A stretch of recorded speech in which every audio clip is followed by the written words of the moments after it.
Tayo po yumuko at manalangin. Lord, salamat po Panginoon sa umagang ito. Salamat po sa pagkakataon muli na binigay mo po sa amin. Nandito po kaming lahat upang papurihan ka, upang makinig na yung salita. Lord, hiniling po namin sa lahat po na aming pag-uusapan, wala pong may ibang maitataas, kundi ang pangalan lamang po na aming Panginoong Yesus. Salamat po, Ama. Kumilos nawa ang iyong banal na Espiritu sa amin, Panginoon. Ito po ang aming dalangin sa pangalan ni Yesus. Amen. Yan, palakpakan natin si Lord.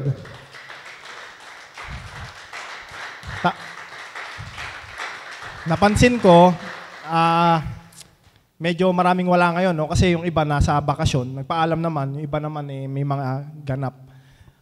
Ganito gawin natin, kasi ang purpose naman talaga ng linggo, bukod sa papurihan ng Panginoon, ay magsama-sama tayo, magsalo-salo tayo, mag-fellowship. Ngayon, bago tayo mag-start sa pag-aaralan natin ngayon, pwede bang lahat tayo tumayo? Tapos lahat na nandirito, dapat makamayan mo.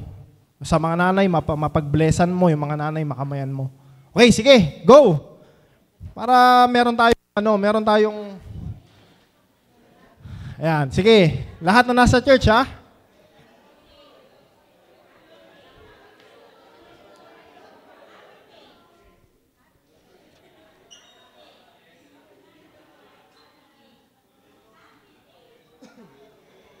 Yeah, happy day.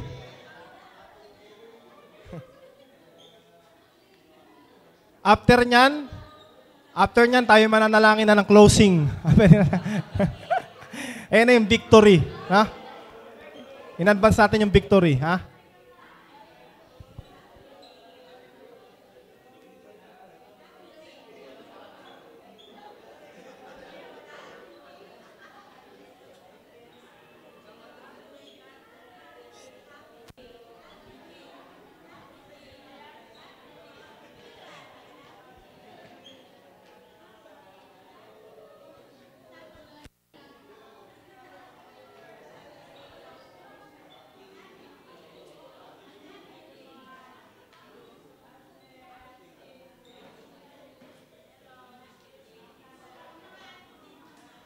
Ayan, so kung nakamayan na lahat, pwede na po tayong umupo.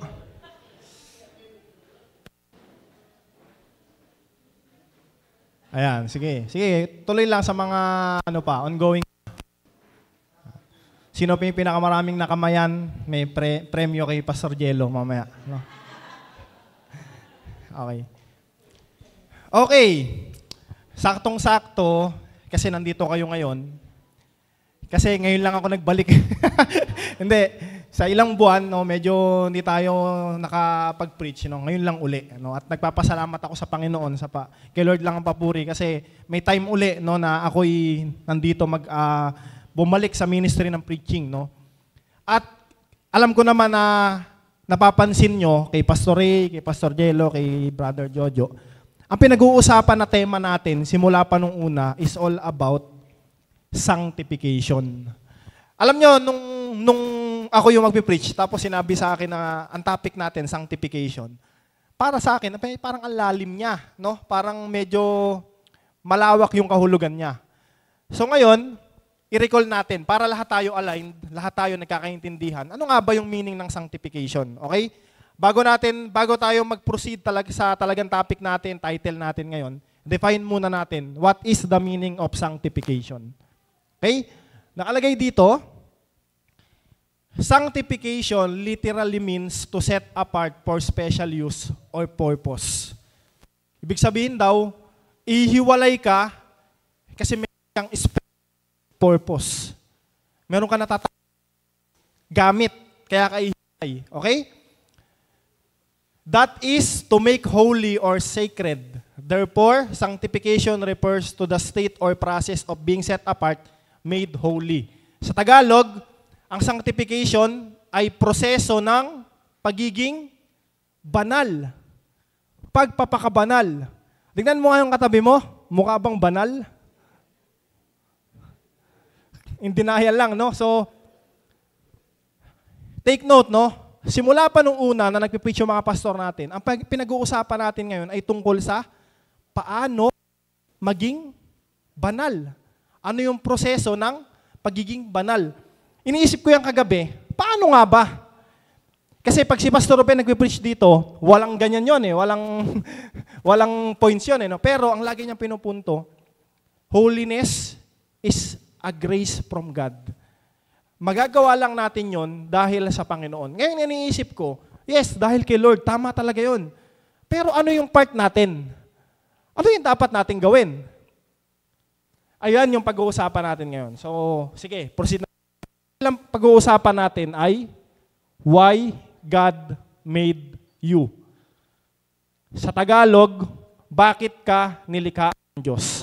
So, common hindi yan God gave me. Why God made you? Ano yung purpose, bakit ka nilikha ng Diyos? Yan. Sige nga, pakitap yung katabi mo, pakisabi, meron kang purpose. Okay, meron kang purpose. Ngayon, para malakaran natin yung word na pagiging banal o sanctification, number 1 na napakahalaga, malaman mo, why God made you.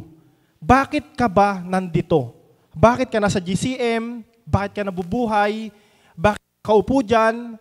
Bakit tayo nagbabasa ng Bible? Bakit tayo nagpe-pray? Bakit tayo nakikinig? Ano yung purpose? Kasi, kapag ka magulo sa atin ang lahat, mahirap pumunta dun sa patutunguhan no? For example, sino rito maging basketball player sa kabataan? Meron ba? Okay, meron. Kung meron man, ano yung gagawin mo para maging basketball player ka? Mag-aaral ka bang sumipa?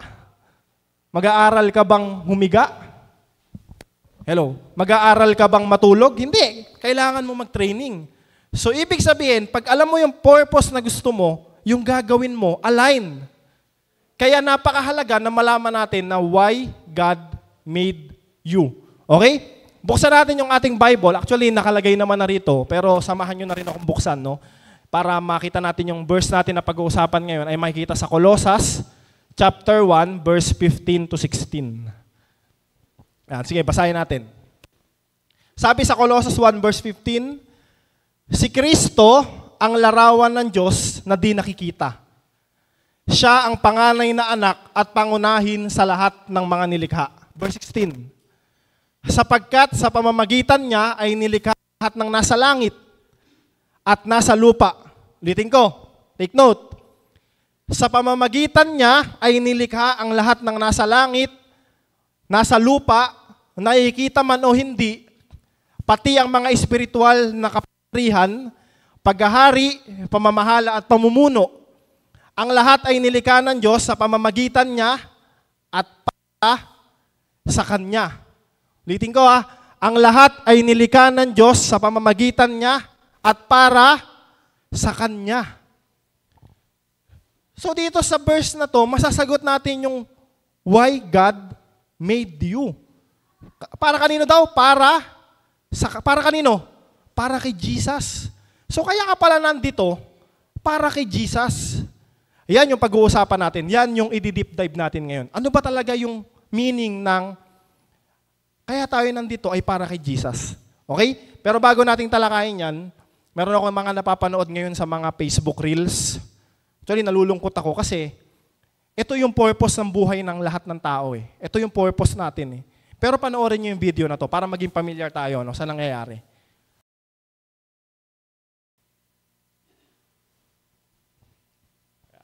Do you two believe in Jesus? Do you believe in Jesus Christ? No, I don't. I think he's a joke. Do you believe in Jesus Christ? No. Do you two believe in Jesus Christ? I don't. Do you believe in Jesus Christ? No, thank you. Do you two believe in Jesus Christ? No. Do you two believe in Jesus Christ? Do you believe in Jesus Christ? I may, yes. Do you believe in Jesus Christ? Do you two believe in Jesus Christ? Do you believe in Jesus Christ? Do you believe in Jesus Christ? Do you two believe in Jesus Christ? Do you believe in Jesus? Do you two believe in Jesus Christ? Go on the side. Do you believe in Jesus Christ? Do you two believe in Jesus Christ? Do you believe in Jesus Christ? I do in my own way. Do you two believe in Jesus Christ?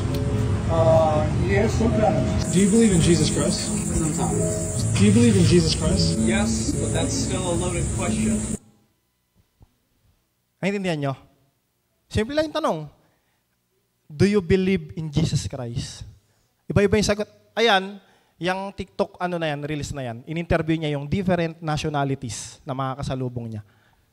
Simple lang yung tanong niya, do you believe in Jesus? Yung iba, hindi namamansin, no? Yung iba naman, pass. Yung iba naman, no. May sumagot pa, sometimes. Case-to-case basis. Meron namang iba, maybe. Last month, pumunta ako ng China para sa work. Balak kong gawin yan. Gusto ko mag-interview sa sarili ko. Kaso nung nakita ko China na talagang bawal ang Bible, baka pa nagtanong ako, do you believe in Jesus? Posasan na lang ako. So sabi ko, kasi balak kong gamitin sa preaching ko, na ako mismo nakasaksi. Pero sabi ko, sige, okay na tong reels. Kasi, in China, tinanong ko yung mga kaibigan ko doon, na Chinese mismo, sabi ko, do you believe in Jesus? Sabi here, we don't believe in Jesus because we are Buddhists here. Most of the Chinese are Buddhists. So hindi ko na tinanong, isa-isa. Pero kung mapapansin nyo, ang title na pinag-uusapan natin ngayon, Why God Made Us or Made You. At sabi sa Colossus 1, verse 15 to 16, si Kristo, ang pinakapanganay, take note, lahat ay ginawa sa pamamagitan niya at para sa Kanya. Lahat ginawa. Pero pag nagpunta ka sa ganyang lugar, do you believe in Jesus? No. Do you believe in Jesus? Sometimes, maybe. In short, napakalaki ng problema ng mundo. Kaya naman pala puro gera eh. Kaya naman pala ang daming krimen. Pala ang daming nag-aaway. Kaya naman pala may samaan ng loob. Bakit? Hindi lahat naniniwala kay Jesus. Ngayon, tignan natin yung isa't isa na nandirito. Lahat tayo ba? Ito, tatanungin ko kayo. Hindi isa-isa. Hindi ko na kayo-videohan, ha? Taas lang ang kamay. Do you believe in Jesus? Taas ang kamay ng naniniwala. Amen? Now, the question is, meron ba ritong merong hindi pagkakaunawaan? Meron ba ritong hindi close? Meron ba ritong nanginginis sa isa't isa? Meron man, that's questionable. Bakit? Kasi naniniwala ka kay Jesus eh. Bakit? Kasi yung purpose ng buhay natin, lahat ng nandito, wallet ko, susi ko, upuan, shades, muka, lahat ginawa sa pamamagitan ni Jesus at para sa Kanya. Okay? So ibig sabihin, ito lang, linawin ko, ito yung ipinaral ko mabuti. Nung ginagawa ng Diyos sa Genesis, no? Yung ginagawa ng Diyos, ang lahat, nandun na si Jesus. At habang ginawa yon para kay Jesus na pinadala rito. Take note, yung gumawa at si Jesus, magkaiba sila, pero parehas silang Diyos. Ngayon si Jesus, nung pinadala sa lupa, siya yung larawan ng Diyos para sa ating lahat. Amen? Now, gusto ko maintindihan natin, kasi maraming tanong, Kuya MJ, kung ang buhay ko, ang purpose ay para kay Jesus, paano naman ako magtatrabaho? Kasi kailangan ko tulungan yung magulang ko. Kailangan ko pag-aralin yung kapatid ko. Pero yung sarili ko, ang dami kong pangarap. I want to be the richest man on earth. I want to be the strongest man in my university. I want to be the heartthrob in ganito. Marami tayong pangarap. Kung mapapansin nyo, ang purpose ay kay Jesus. Pero bakit? Ang selfish naman yan. Wala man lang bang part yung sarili natin. Ba't pa tayo nag-aaral? Ayan yung pag-uusapan natin sa point number 1. Point number 1, what am I supposed to do with my life? Ngayon, topic natin, why God made you. Number 1 na napaka-importanteng kailangan mong malaman para yung sanctification malakaran natin. Although it's a grace from God para masunod natin yung bagay na yun, pero ang Diyos binigyan tayo ng free will at free choice to decide. Ngayon, ano yung part mo? Number 1, malaman mo yung purpose mo. Ngayon, alam mo yung purpose mo. Why God made you is because of Christ. Ano yung kailangan mong gawin sa buhay mo ngayon? Gusto kong i-explain sa pamamagitan din ng video. No? Unahin natin, bago natin talakayin yung why am I supposed to do with my life? Sige, play natin yung next video. Okay.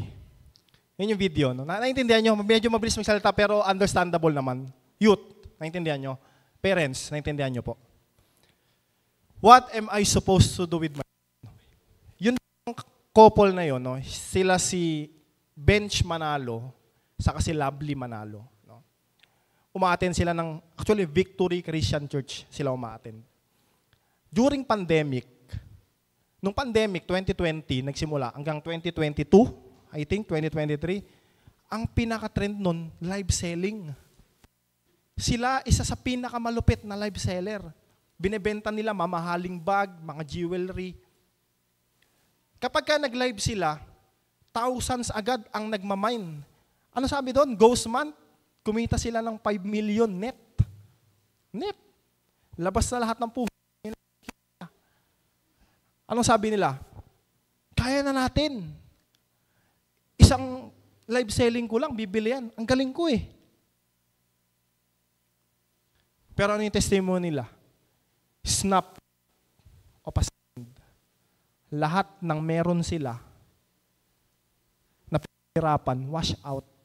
At hindi nila alam kung bakit nabura yung Facebook nila. May isang interview pa yun, hindi nila alam anong violation, anong wala. Bigla lang nawala yung platform. Kaya ang sabi nila, full of ourselves. We make full of ourselves na kami yung magaling, kaya namin to nagawa.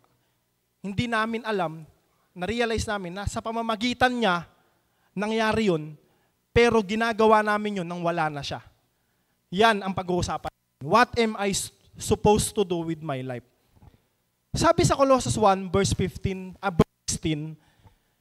sa pamamagitan ni Jesus Christ, nilikha ang lahat. Pag sinabing lahat, pera kasama ba doon? Education kasama ba doon? Healing kasama ba doon? Comfort kasama ba doon? Maayos na pamilya kasama ba doon? Amen. Maayos na buhay kasama ba doon? Even sanctification na pinag-aaralan natin, yung way na maging banal, kasama ba doon? Kasama lahat. Ginawa sa pamamagitan niya at para sa Kanya. Ngayon, number 1, what am I supposed to do? Hindi pinagbabawal ni Lord na mangarap ka. Sasamahan ka niya eh. Kapag manalangin ka, may mga answered prayer eh. Kailangan mo ng faith. Hindi pinagbabawal ni Lord na manalangin ka sa may sakit. Hindi pinagbabawal ni Lord na mag-lifestyle ka kasi ang purpose mo gusto mo maging healthy. Hindi pinagbabawal ni Lord na bilang kabataan gusto mong tumulong magulang mo, bilang magulang gusto mong mag-ish yung anak mo. Hindi yan pinagbabawal ni Lord. Pero the question is, lahat ng yon mangyayari sa pamamagitan niya, pero ginagawa mo ba yon na meron siya? Baka kasi mamaya, habang na-achieve mo na yung mga bagay na yon, nawawala na siya. Number 1 reason, kaya hindi natin malakaran yung pagiging pagpapabanal. Number 1, dreams. Number 2, pera. Gusto ko maging realization sa atin nandito yan. Gusto ko maging practical, no? Sabi ng Colossus kapangyarihan man, paghahari man, pamamahala, pamumuno, nakikita man o hindi lahat, ginawa yan para kay Lord. Ginawa yan sa pamamagitan niya. Pero ngayon, bakit nagtatrabaho ka? Nakalimot ka na. Bakit dumating yung time na nakagraduate ka? O hindi, Kuya MJ, hindi naman ako nakalimot eh. Andito pa rin ako umattend ako. Pero itong question ko, paano ka manalangin nung nag-exam ka pa sa pag-aaral? Paano ka manalangin dati nung may sakit mo? Yung may sakit yung magulang mo at yung may sakit ka? At paano ka manalangin ngayon nung na-achieve mo na yung pinanalangin mo dati? Dati sobrang Lord, pagalingin mo po. Sige, Lord, sana po magkano ko ng ganito. Nung nakuha, seasonal na lang ang prayer, no? Yung pagbabasa ng Bible, seasonal na lang din. Bakit? Okay ka eh. Ngayon na ako, pasa ako. Umukay ako, once a week. Aran mo ba yung sanctification, yung will? Magagampanan mo ba kung ganun ang ginagawa natin? What am I supposed to do? May akong point dito. Ate Marian, pwede bang yung point natin? Yan. Purpose determines your action and priorities. Purpose mo, yung action at yung prioridad mo, doon mo work. Okay? At yung purpose natin, kailangan iisa tayo, kailangan naintindihan natin. Para kanino? Para kay Jesus. Ang purpose ng buhay natin na nandito, para kay Jesus. Pwede ba kayong magtrabaho? Pwede ba kayong mangarap? Pero the question is, sino dapat yung isama mo sa pangarap mo? Sino dapat yung gawin mo habang ginagawa yung pangarap mo? Ano? Kasama mo si Jesus. I-consider mo si Jesus. Kasi nga, yun ang primary purpose ng buhay mo eh. Next. Next na point. Free will and decision making that returns to your primary purpose. Ibig sabihin, meron kang free will, meron kang purpose, pero at the end of the day, babalik ka sa primary. Ano yun? Jesus Christ. Puro Jesus. Ang buhay natin, iikot lang kay Jesus. Sa pamamagitan niya nilika. Ano sabi sa Matthew 6:33? Kung sino yung nakakatanda. Seek first the kingdom of God and His righteousness, and all these things shall be added. Lahat ng bagay ibibigay sa'yo. Pero unahin mo yung righteousness niya. Unahin mo siya. Kasi lahat ng kailangan natin, nasa sa Kanya. Sa pamamagitan niya at para sa Kanya. Amen? Meron pang next video yun eh. I-play din natin yung next video.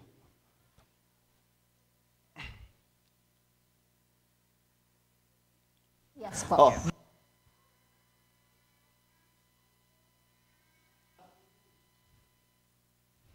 Paano daw tayo sasagutin ni Lord? Sabi sa video? True Bible. Sino rito merong Bible? Taas ang kamay. Tapatan, totohanan. May Bible na sarili. Taas ang kamay. Binabasa ba natin? Baka kasi mamaya, ang dami kong tanong sa buhay ko, bakit nangyayari to? Bakit ganito? Bakit ko naranasan to? Ang sagot sa Bible eh. Lord, ang tema namin, sanctification, paano ko malalakaran to? Sagot? Alam niyo ano sa sagot?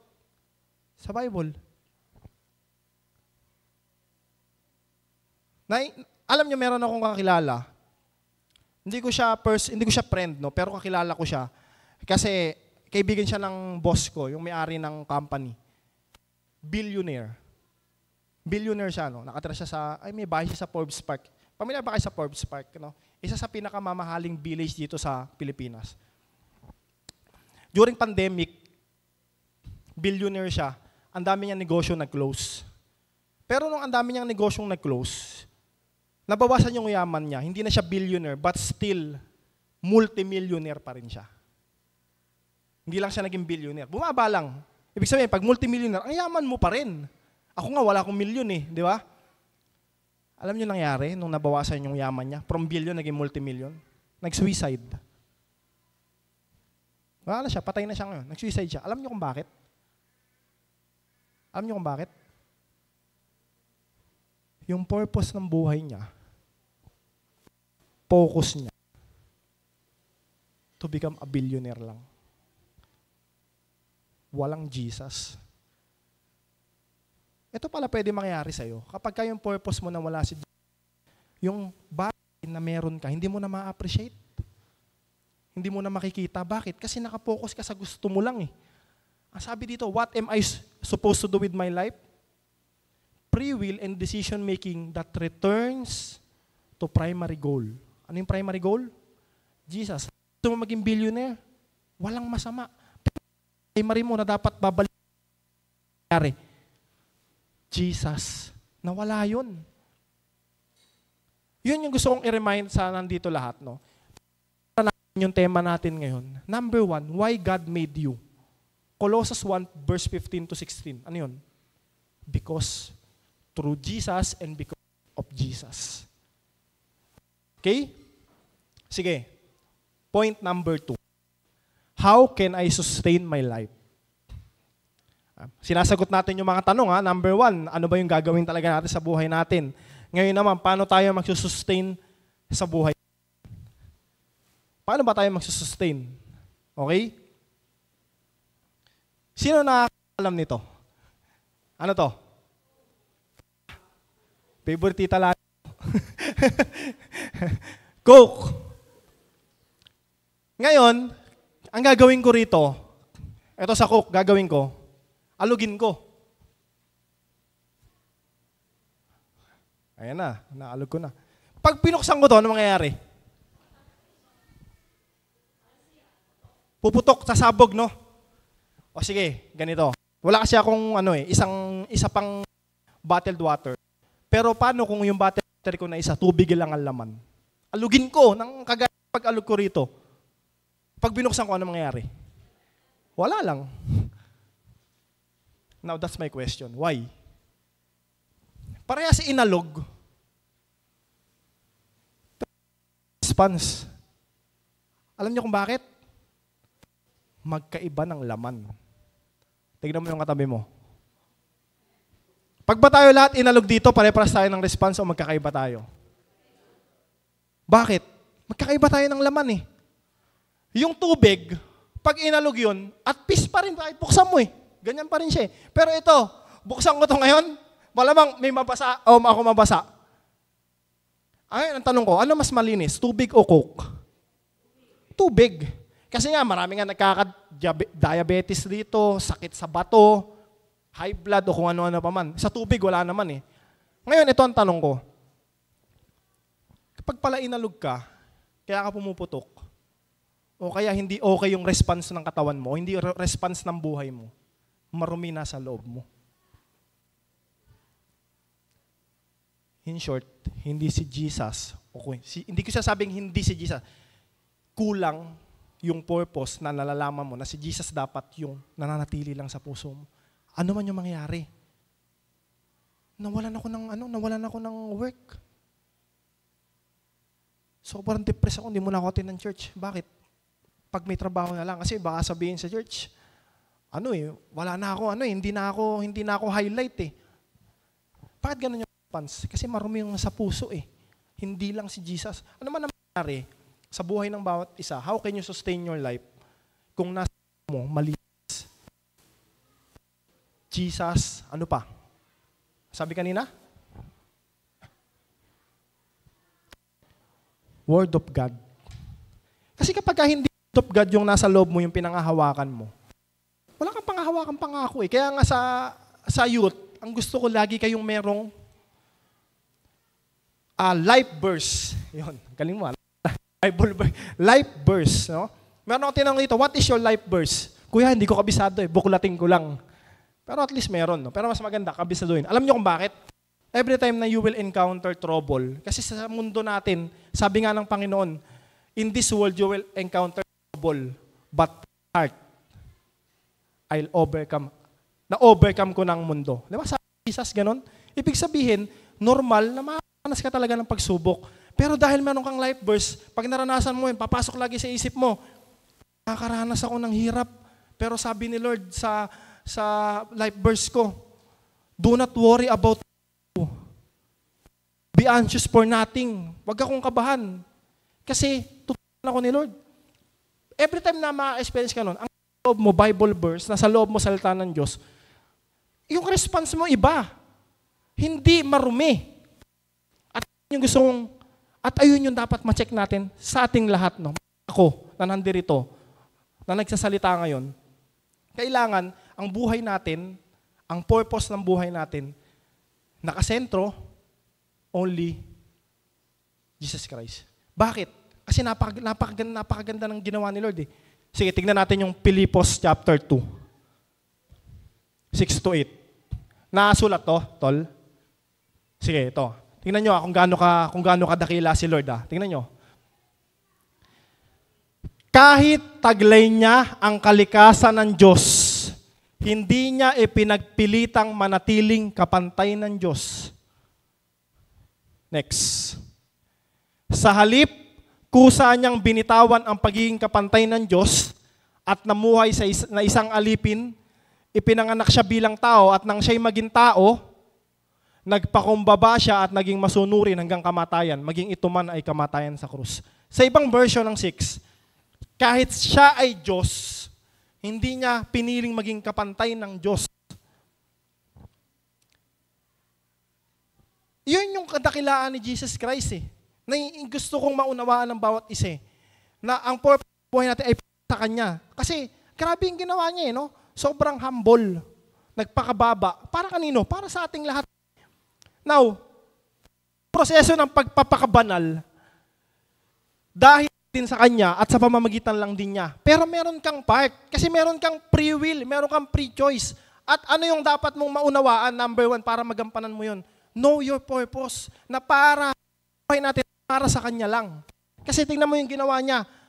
Kahit siya ay Diyos, hindi niya piniling maging kapantay ng Diyos. Sa halip, pinanganak siya bilang tao hanggang kamatayan, naging masunurin siya.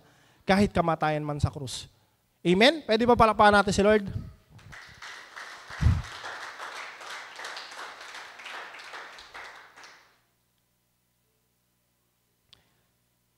Merong isang lola. Lola, ano yung na-imagine nyo sa lola? Umari si lola, diba, para Hindi, pag sinabing lola, ano na yan medyo ingat na yan maglakad. Hindi na yan gano'ng nag-iingat, hindi na yan gano'ng nagda-drive, kung marunong man siya mag-drive. Nag-iingat na yan sa pagkain, no? Merong isang lola, meron siyang 3 anak. Yung 3 anak niya na yun, naging successful sa buhay. Maraming pera eh. Nag-birthday yung lola, no? Sabi nung isang anak, Mama, dahil birthday mo ngayon, bibigyan kita ng BMW. Binigyan ng BMW. Sabi nung pangalawa, Mama, dahil birthday mo ngayon, bibigyan kita ng yacht. Yacht sa tubig, no? Sabi naman ng pangatlo, Mama, dahil birthday mo ngayon, bibilang kita ng mamahaling ibon. Ngayon, nagtataka yung 2 magkapatid. Bakit ibon yung regalo nitong bunso? Nung nag-usap-usap sila, wala yung nanay. Bakit ibon regalo mo? Anong gagawin nanay dyan? Hindi. Yung ibon na yan, pina-import ko pa yan, galing Africa yan. Yan yung nagre-recite ng 1,000 verse, kumakanta, tapos kaya niyang aliwin si nanay para hindi siya naboboard. Ay, sabi, grabe pala, ang mahal siguro niyan. Mas mahal pa sa BMW nyo, sa kasayati nyo, kasi natatanging ibon yan. Ay, very good. Matutuwa si nanay niyan.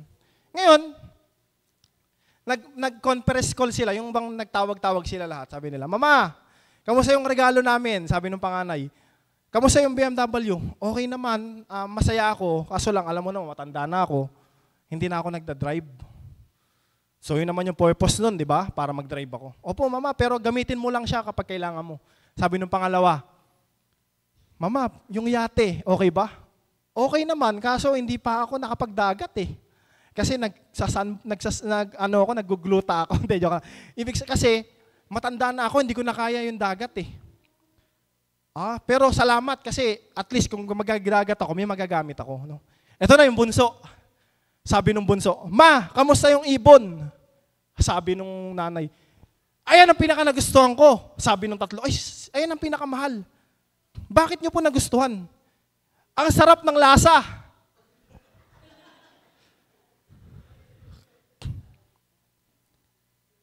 Kinain. Ngayon, ano yung purpose ng ibon? Mag-recite ng verse, aliwin siya sa buong buhay niya, kumanta. Hindi yung purpose, kinain. Nawala ng silbi mamahalin, no? Parang naging itik, no? Parang naging pritong itik ang labas. Pero yung presyo niya, iba. Ngayon, ayan yung pwede mangyari sa'yo. Kapag ka hindi mo ginamit yung purpose mo, yung value mo, bababa.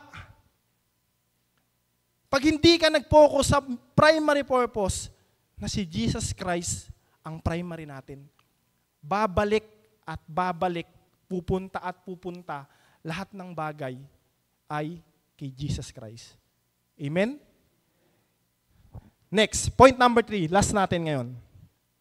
Where should I focus? Saan ka dapat mag-focus? Okay? Sige. Meron akong last video na gusto kong mapanood nating lahat.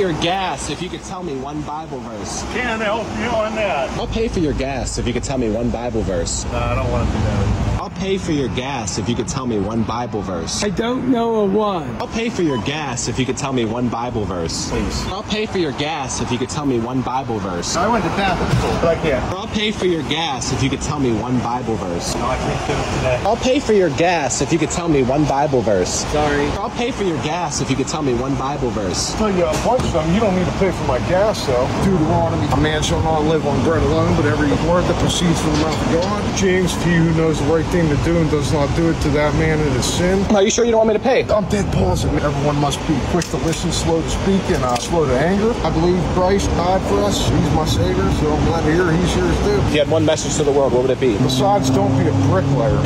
There is only one way, and that's through Jesus Christ. Ito na naman, no? Meron na namang dokumentary, no, na sa gas station. Malilibre siya eh. Gawin ko kaya rito yun, no? Libre kita. Can you recite one Bible verse? Ano mo sabi nung iba? Ano response? Sorry. No, I can't do that. Meron pa nagsabi, I came from the Catholic school but I can't. Hindi ko kaya. Gagabayaran ko yung gas mo kahit gaano karami. Mag-recite ka lang ng Bible verse. Sabi nung iba, I don't know one. Pero, ang kapal nitong Bible. Ang daming verse, ang daming pangako. Pero ang daming tao pala, even one verse, hindi alam, walang alam. Why God made you, then sanctification. Paano mo gagawin kung nakapokus ka sa iba? Paano ka mapupunta sa gustong kalagyan ng Diyos kung nakapokus ka sa iba na yung even the Bible verse, even ang salita ng Diyos, hindi mo alam. Ito sa atin nandirito, alam natin, pero kinakalimutan natin na nagkukulang tayo. Kasi alam nyo, ang reason ng Christianity na nandirito tayo ngayon, ginagawa natin, simple lang eh. Cycle eh. Kasi ang buhay natin talagang cycle yun, umiikot eh. Pero dapat maintindihan mo yung basic, hindi mo makalimutan. Ano yun? Lagi nating tinuturo, ano yun? Bible, reading, prayer, at worship God. Pag-attend. Pag umikot sa tatlo na yun, regular, ikaw rin mismo may experience mo, iba ang pagkilos ni Lord. Bakit? Kasi nakapokus ka sa presensya ni Lord, nakapokus ka kay Jesus. Pero pagka pinanood natin yung video, marami palang tao ngayon, kaya pala ang gulo ng buhay. Kasi even one Bible verse, hindi nila alam. Ang daming pangako sa Bible, pero wala silang pinangahawakan. At ayun ang pinakamahirap. Ayun ang pinakamasakit. No? Kasi sa atin ngayon na nandirito, Colossus 1 verse 15 to 16, sa pamamagitan niya at para sa Kanya. No? So kung sa pamamagitan niya at para sa Kanya, yung salita niya yung focus natin. Yung Word of God ang focus natin. Sige, tignan natin sa John chapter 1, verse 1 to 3. Basahin natin to. Nang pasimula ay naroon na ang salita. No? Simula pa lang, nandun na raw yung salita. Ang salita ay kasama ng Diyos. At ang salita ay Diyos. Teka muna, elaborate natin para nakakalito. Pasimula pa lang, ginagawa pa lang lahat, nandun na raw yung salita. Okay? Ngayon, yung salita ay kasama ng Diyos na gumagawa. So, ibig sabihin, yung Diyos at salita, magkaiba, pero magkasama. At ang salita ay Diyos. Pareha silang Diyos. Verse 2. Sa pasimula ay kasama na ng Diyos ang salita. Simula pa lang ng lahat, magkasama na sila. Verse 3. Nilika ang lahat ng bagay sa pamamagitan niya at walang anumang nilika ng hindi sa pamamagitan niya. So nilikha raw lahat sa pamamagitan niya, walang hindi nilika ng ayon sa pamamagitan niya. Sa Colossus 15, sino nga yung reason? Jesus. So tinutukoy dyan, sino? Si Jesus. Si Jesus, habang ginagawa ang lahat, kasama na siya ng Diyos. At sabi dyan, ang salita, siya yung salita eh, at ang salita ay Si Jesus ba ay Diyos? Amen. Ang salita ay Diyos. Okay? Noon pa man, ang Diyos at ang salita magkasama na. At nilikha ang lahat ng bagay sa pamamagitan niya. Ibig sabihin, napakabuti ni Jesus Christ. Bakit? Diyos siya, una pa lang kasama niya na yung lumika, pero bumaba siya sa lupa, naging tao, nagkatawan tao, para tayo tubusin sa lahat ng ating kasalanan. Kaya, kung papansin ninyo, pag binabalikan natin lagi yung salvation, marirealize natin, ang purpose ng buhay is because of us. At magagawa mo lahat ng bagay sa pamamagitan niya at dahil lang sa Kanya. Amen? Pwede mo palakpakan natin si Lord?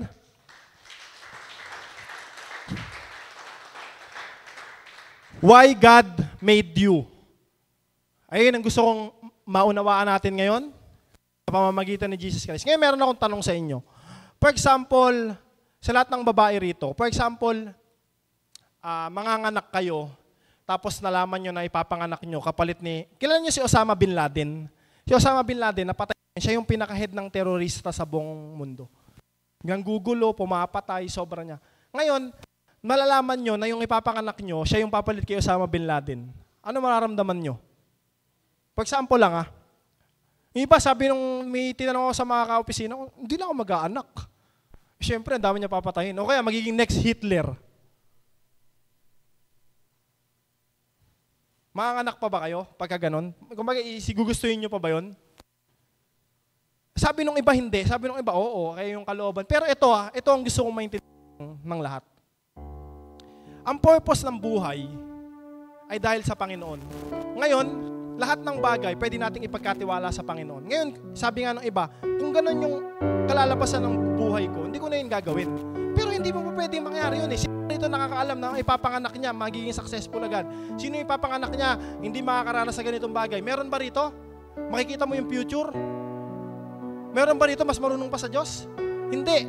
Pero hindi natin alam Hindi natin alam na pwedeng bukas, may ganitong pwedeng mamaya, pwedeng ganito yung mangyari, pwedeng maganda, pwedeng pangit. Pero dahil nga lahat sa pamamagitan lang ni Jesus, meron ka dapat peace sa buhay mo. Meron ka dapat panataya na ano man ang mangyari, ano man ang bukas, hindi mo siya isipin kasi nga sa pamamagitan niya at para sa kanya lahat ng buhay. Why God made you is because of Jesus Christ. Ngayon, ang ibig sabihin nun ng Colossians 1 verse 15, Jesus is the center of everything. He can provide you everything at kaya niya ang lahat ng bagay. Kaya ano ang ikakatakot natin? Ano yung iisipin mo? Ano yung iwawalan mo? Wala. Because Jesus Christ is everything. Okay? Pwede pa tayong lahat ay tumayo?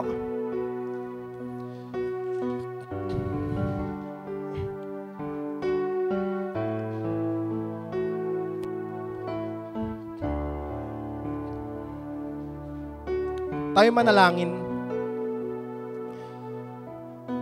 Lord, salamat po, Panginoon, sa umagang ito.